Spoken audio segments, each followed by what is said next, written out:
یہ ان کی غلطی تھی کہ جب انہوں نے گناہ اور بدکاری پر اصرار کیا تو انہوں نے چاہا کہ خداوند کے صندوق کو فتح یاب ہونے کے لیے تعویذ کے طور پر استعمال کیا جائے۔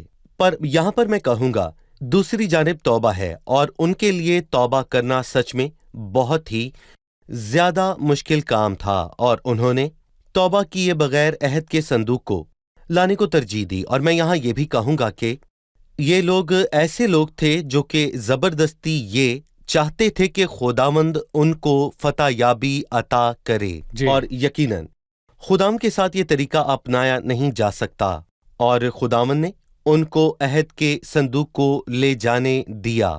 اور پہلے سیموئیل کے پہلے باب سے ہمیں یہ معلوم ہوتا ہے کہ خدا نے اپنے جلال اور اپنی عزت کا دفاع کیا، اور جدون اس صندوق کے سامنے گر پڑے اور لوگوں کو شکست ہوئی، اور تب وہ صندوق سیلا میں کبھی واپس نہیں آیا، اور خدا نے سیلا کے خیمے کو رد کیا۔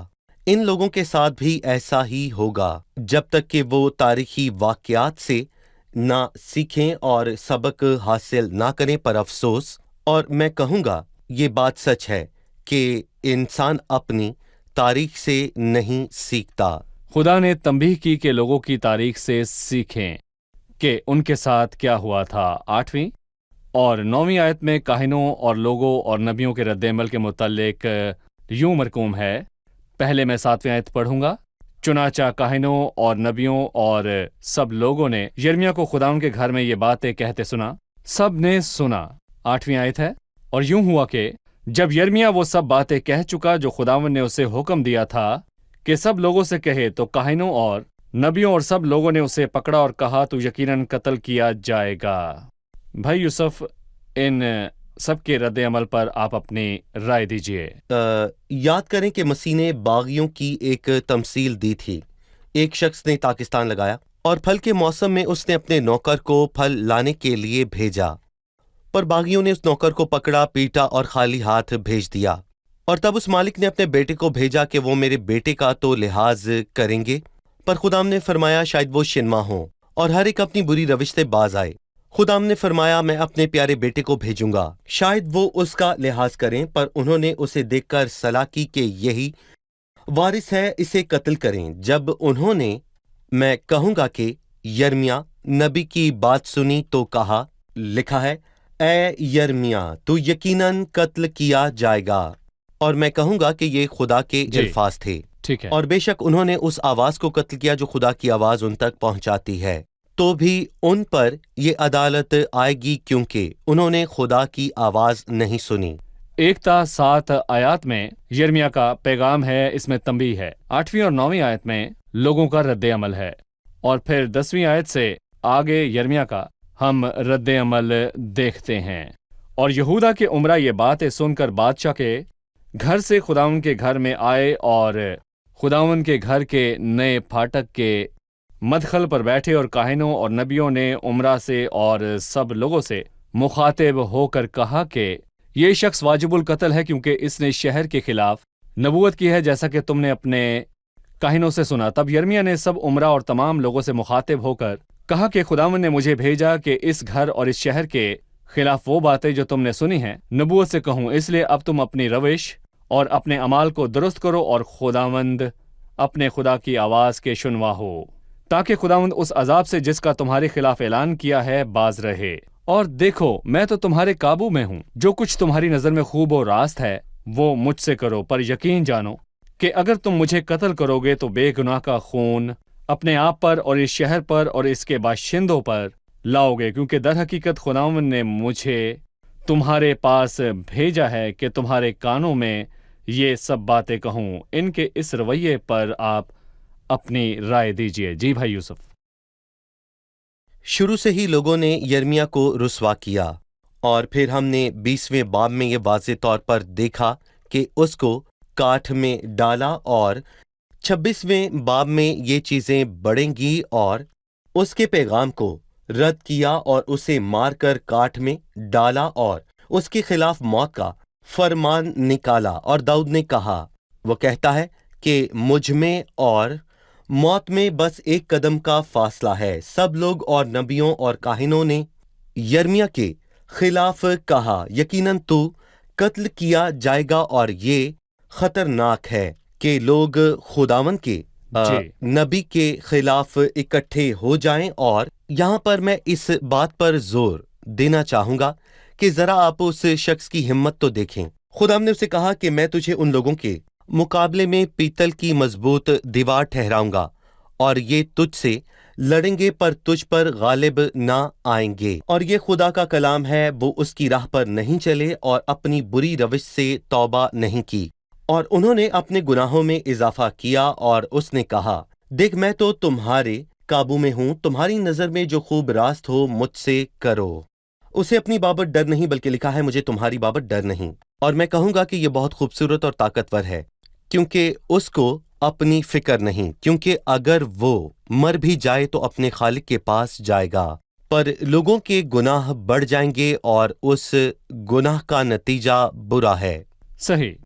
بھائی یوسف، میں اس حصے کو دہرانا چاہوں گا۔ پہلے حصے میں انتباہ ہے اور توبہ کرنے کا بلاوا ہے۔ دوسرے حصے میں 8ویں اور 9ویں آیت میں انہوں نے اس کو رد کرنے کا اصرار کیا۔ پھر تیسرے حصے میں آپ نے بتایا یہ 10ویں آیت سے شروع ہوتا ہے، اس میں جرت اور فتح ہے۔ پہلے ہم نے کہا کہ یرمیا کا دفاع کیا، تو بتائیے کس نے اس کا دفاع کیا؟ در حقیقت بادشاہ کا دل خداوند کے ہاتھ میں ہے، پانی کے نالوں کی مانند۔ تب عمرہ اور سب لوگوں نے کاہنوں اور نبیوں سے کہا کہ یہ شخص واجب القتل ہے۔ اسے ہمیں یوحنا کی انجیل کے 7ویں باب میں نیکودیمس کی یاد آتی ہے، کیونکہ میں کہوں گا کہ جب سب لوگ مسیح کے خلاف تھے تو انہوں نے مسیح کے خلاف ایک حکم صادر کیا، اور نیکودیمس نے اس کے حق میں کہا کہ کیا ہماری شریعت کسی شخص کو مجرم ٹھہراتی ہے جب تک کہ پہلے اس کی سن کر جان نہ لے؟ یعنی کسی کی بات سنے بغیر فیصلہ کرنا غیر منطقی ہے، اور خداوند نے بزرگوں کو بھی استعمال کیا۔ تب ملک کے چند بزرگ اٹھے اور کل جماعت سے مخاطب ہو کر یہ کہنے لگے کہ میکا مرشتی نے شاہ یہودا حزقیہ کے ایام میں نبوت کی، اور اس شخص نے سلطنت کے خلاف سخت الفاظ کہے کیونکہ وہ باغی اور نافرمان تھا، کہ حزقیہ نے اس کو قتل کیا، بالکل نہیں۔ سو میں کہوں گا کہ باب کے آخر میں لوگوں نے یرمیا کا دفاع کیا، اور لکھا ہے پر اخی یاکم بن صفن یرمیا کا دستگیر تھا تاکہ وہ قتل ہونے کے لیے لوگوں کے حوالہ کیا جائے۔ خدا دینداروں کو بچاتا ہے، تو خداوند دینداروں کو آزمائش سے نکال لینا خوب جانتا ہے، اور یہ سچ ہے۔ صحیح، شکریہ۔ اب ہم مہمانوں سے ان کا سوال جانیں گے۔ 16ویں آیت ہے، تب عمرہ اور سب لوگوں نے کاہنوں اور نبیوں سے کہا کہ یہ شخص واجب القتل نہیں، اور 8ویں آیت میں لکھا ہے، اور یوں ہوا کہ جب یرمیا وہ سب باتیں کہہ چکا جو خداوند نے اسے حکم دیا تھا کہ سب لوگوں سے کہے، تو کاہنوں اور نبیوں اور سب لوگوں نے اسے پکڑا اور کہا کہ تو یقیناً قتل کیا جائے گا۔ ہمیں بتائیے کہ یہ یہاں کیا پر کیا تضاد ہوا؟ ہے؟ جی بھائی یوسف، کیا انہوں نے اپنا ارادہ بدل لیا؟ بھائی، ان لوگوں کو متاثر کرنا سچ میں کتنا آسان ہے، اپنی رائے دیجیے۔ اور اگر آپ رائے دیں تو اس کو پہلے پڑھنا پڑے گا۔ وہ بآسانی متاثر ہوتے ہیں، اور میں آپ کو خداوند کے کلام سے 2 مثالیں دوں گا۔ پہلی اعمال کے 14ویں باب میں لکھا ہے، لسترا کے لوگوں نے کہا کہ پولس اور برناباس خدا ہیں، انہوں نے چاہا کہ ان کے لیے قربانی دیں، اور اسی دن تھوڑی دیر بعد انہوں نے پولس کو سنسار کیا اور شہر سے باہر نکال دیا۔ انہوں نے سوچا کہ وہ مر چکا ہے، انہوں نے اس کو خدا مانا، پر کچھ گھنٹوں بعد اس کو مار دیا۔ میں کہوں گا کہ یہ انسانی فطرت ہے، اور اس سے بھی بدتر متی کے 21ویں اور 27ویں باب میں ہوا۔ متی کے 21ویں باب میں یروشلم کے ہر گھر میں یسوع کے آنے کا علم تھا، اور انہوں نے کہا کہ ابن آدم کو ہوشنا، مبارک ہے وہ جو خداوند کے نام سے آتا ہے۔ اور کچھ ہی دنوں میں اتوار سے جمعے تک شہر کے لوگ بدل گئے اور کہا کہ وہ مصلوب ہو، اور یہی نہیں بلکہ کہا کہ اس کا خون ہماری اولاد کی گردن پر، اسی لیے انسان پر تکیہ نہ کریں، انسان بدل جاتا ہے۔ اپنا بھروسہ اس پر رکھیں جو کبھی نہیں بدلتا، یعنی ہمارا خداوند۔ صحیح۔ بھائی یوسف، آپ ہمیں 27ویں باب کا مرکزی خیال بتائیے۔ دیکھیں، مرکزی خیال یہ ہے کہ خدا نے اپنے خادم نبوکت نظر کو لوگوں کی تربیت کے لیے استعمال کیا، صحیح۔ اور اس کے نتیجے میں لوگ نبوکت نظر کے خلاف مل کر اکٹھے ہوئے، ٹھیک ہے، اور یرمیہ نبی کو خداوند نے کہا کہ میں نے قوموں کے لیے تجھے نبی ٹھہرایا ہے، اور اسے سب بادشاہوں کو یہ پیغام دینا تھا کہ یہ سب بے فائدہ ہے اور خدا ان کی بری روش سے ناراض ہے، اور نجات کا واحد راستہ توبہ سے ہے۔ اور پھر کیا ہوا کہ سب لوگوں نے مل کر نبوکت نظر کے خلاف منصوبہ بنایا، پر وہ کامیاب ہرگز نہ ہوں گے۔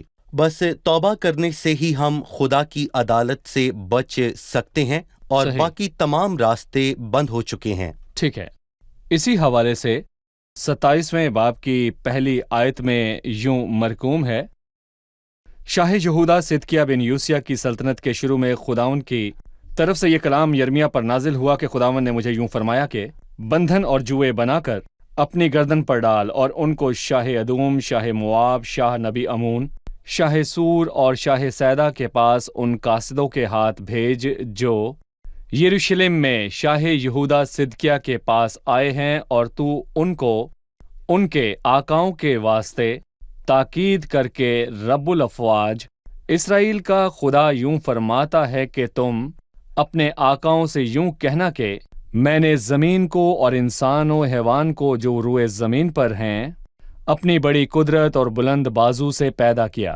اور ان کو جسے میں نے مناسب جانا بخشا، اور اب میں نے یہ سب مملکتیں اپنے خدمت گزار شاہ بابل نبوکت نظر کے قبضے میں کر دی ہیں، اور میدان کے جانور بھی اسے دیے کہ اس کے کام آئیں، اور سب قومیں اس کی اور اس کے بیٹے اور اس کے پوتے کی خدمت کریں گی، جب تک کہ اس کی مملکت کا وقت نہ آئے، تب بہت سی قومیں اور بڑے بڑے بادشاہ اس سے خدمت کروائیں گے۔